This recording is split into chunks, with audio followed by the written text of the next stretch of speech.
Good afternoon, and thanks very much for coming. And it's great seeing faces and presenting in front of people and not in front of my laptop. And so, thank you very much for attending, being here. I'm pleased to be here in Perth, but I also like to say thank you for the viewers that are watching us from overseas and perhaps from Europe as well.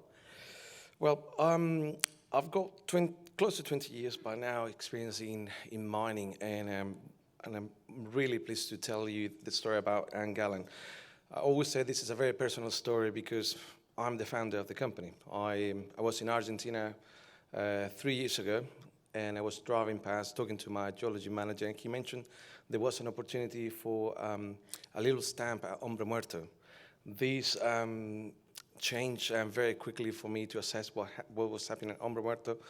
And now there is a story. Now I'm going to tell you where we at. But I quit my job, sold my car, took my savings and everything that I had, and put it all on the line. Went to Argentina, Catamarca, based myself for 2 months, and I'm putting it all privately to then back to a list.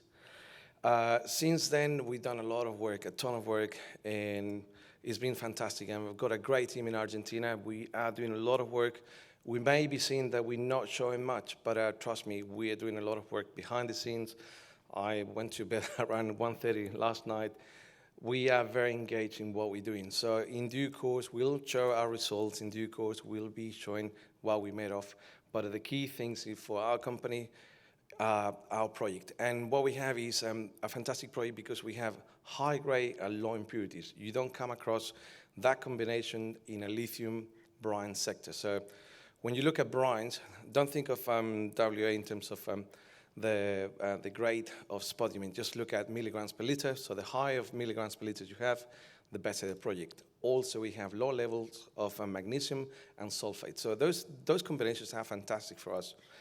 Now, we have a low carbon footprint. So if you look at what we have, we're trying to do this in the most simple way.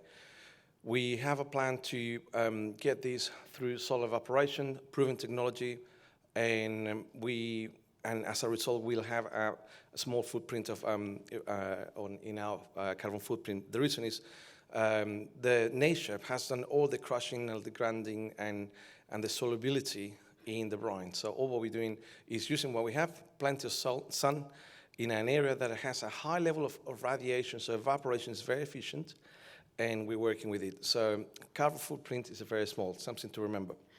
Now, in terms of people, as I mentioned, I've got a fantastic team, not only helping and supporting here in Australia, but also on the other side of the world in Chile and Argentina. If I can make what's the difference between Galan and other junior companies in the same space is, as you hear, I've got plenty of mining experience. I'm an analyst, I'm an optimizer, I look commercially at what we have. How can we stretch our dollar further looking for commercial solutions? And I'm not standing still to get the answer, technical answer for what it is. I try to understand and commercially make the most out of it. Also, our team's got a fantastic lithium experience. Our geology manager, 15 years experience, nothing but lithium brines.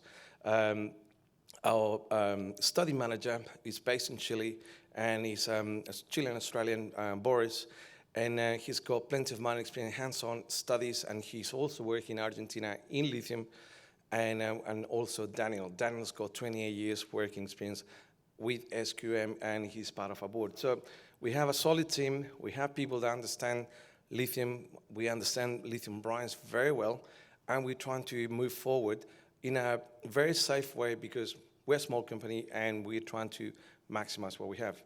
Now, we do have access to water. In everything that we're trying to do, we are trying to make sure that whatever solution we come with, we have enough water. So for us, the worst case scenario, access to water comes from candelas, and we can do reverse osmosis. We've done a mass balance. We have probably around 100 years of potential fresh water in our ground on the low-grade stuff that we have in the southern part of Candela. So the answer is yes. Do we have water for processing? Yes. Do we have to tap from freshwater sources? No.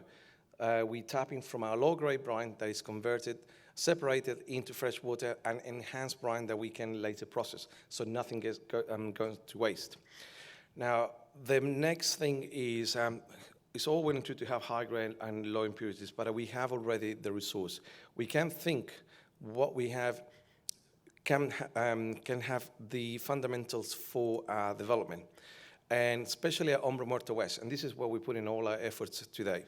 We find that we have almost 1.4 million tons sitting there that we can think of what to do with it. And I will show you in the presentation where we can get to that. But just as a reference, when the market was hot and Galaxy sold the Sal de Vida to POSCO, they paid $280 million for one of the best chemistry in the world, that is at Hombre Muerto, selling half of Sal de Vida to POSCO.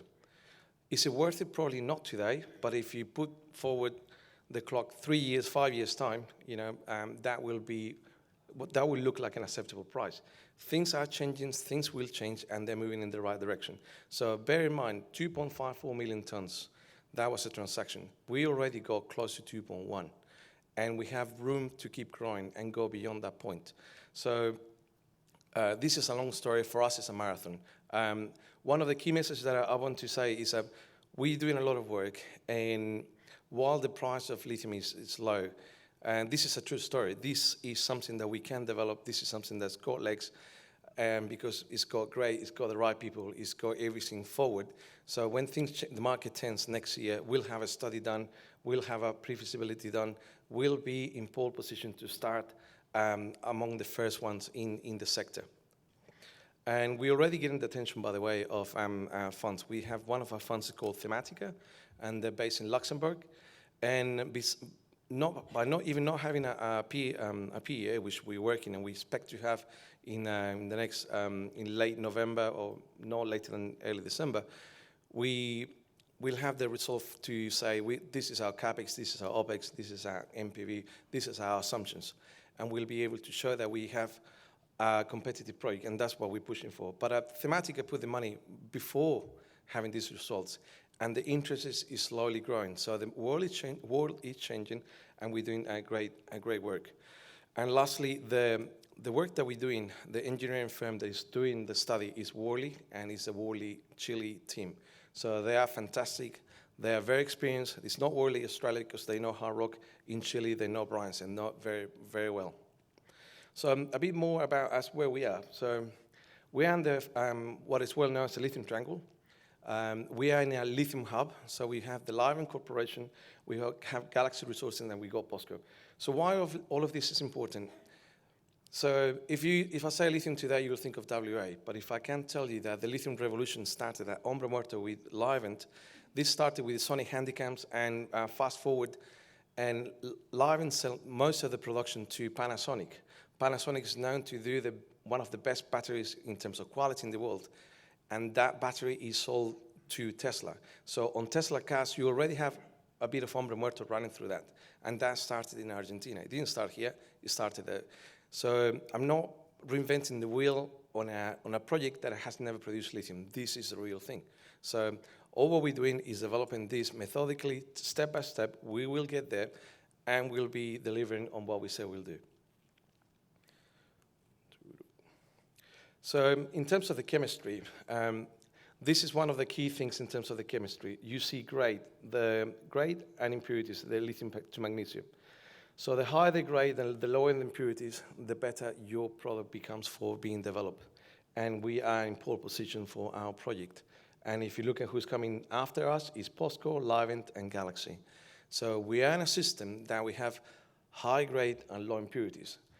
Now, putting more complexity into this, I'm putting sulfur to lithium and magnesium to lithium. So the closer to zero, the cleaner your product, and now our products are in this cluster. This might all look a bit complicated. I'll be here for the next couple of days. You can ask me any question out of the booth, and I'm happy to answer further questions. But this is a flavor of why this is very important. Now, I mentioned about the carbon footprint. We have a small carbon footprint. This is lithium carbonate production from brine. This is taken from SQM. And when you look at lithium carbonate produced from hard rock, then you can see the carbon footprints becomes bigger. The same goes with the energy consumption. We have plenty of sun that we use to our advantage. In terms of the company, we have 182 million shares, and we are a tightly held company with 27% of the company held under board and management. Top 20 is around 54%. I personally know most of them. top 50, probably I know half of them. And this is a story that has been sticking with us, mainly with the people that we know for a long time. So what I'm inviting you to is to have a look at what we have, and we are setting up to move forward into the future, but with a strong base, with a strong project, and also with people that have been sticking with us for a while. I understand that lithium is not the flavor of the month, and probably not of the year, but things will change, and when they change, they'll run. A bit about our board. We have Richard, myself, and Daniel is our key man. Chris is very supportive of us. Terry, that you'll see around here in the conference, and Raymond, that came along with me when I started this company privately. Now, where we are located, this is the Hombre Muerto Basin. Just to give you a reference, this is around 45 kilometers long by 45 kilometers in width. It is massive. You know, from here to Fremantle, just to give you an idea, it's 15 kilometers. So it's 3 times the distance from here to Fremantle by the same side of distance. So Perth will fit there, no problems. It takes a long time to cross this place. So we may not look as big, but we have enough to have a project and with a lot of longevity, and explain you why.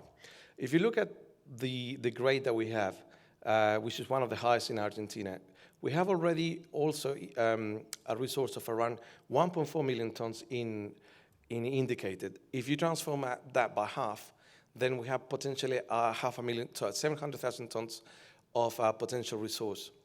Now, Livent is producing 20,000 tons a year. So 700,000 tons of potential reserves divided by what Livent is producing, that's 35 years mine life. That is a long mine life by any sort of means in the mining space. And if you start increasing that production, you know, you still can think of 30, 25 years mine life and, you know, not move the needle on where you are. So this is something that it can be done. And one of the things that we noticed is that we have a small footprint for evaporation. We have good recovery so far, and we have sent the brine to the lab. And one of the biggest things that we did last weekend, we announced, is the brine is already at the lab. We sent that to Chile. Despite COVID-19 restriction, we have our physical brine in a lab, and we expect in Q1 to have the results for the evaporation ponds and then the production of lithium carbonate. Now, in our area, just want to give you an idea. This area here, the dark area, is the area that Orocobre has for the 17,500 thousand tons lithium carbonate per year installed capacity. Now, this all fits already in our ground. So we have enough space today to do what we need to do. Now, in terms of our time frame of where we at, we are going to be delivering our PFS, so our PEA in next quarter. We finalized our PFS in Q2. We're already asking our pilot permit as soon as we finish our PEA, and then we start with our feasibility and pilot plan in Q3 next year for the next 12 months. So we're going to be delivering a lot of stages through our development. Now, in Argentina, things are a bit slow, but we have a strong support from Catamarca. And a reflection of that, we were given drilling permits very quickly. Spoken to them last week, and they've been very supportive. There's a new mine minister, and they've been embracing our ideas and where we want to go. So all of this is work in progress. We have catalysts; they're all happening, and I look forward to updating you guys when we start producing our announcement in the next few months. So watch this space. This may change very soon. Thank you very much.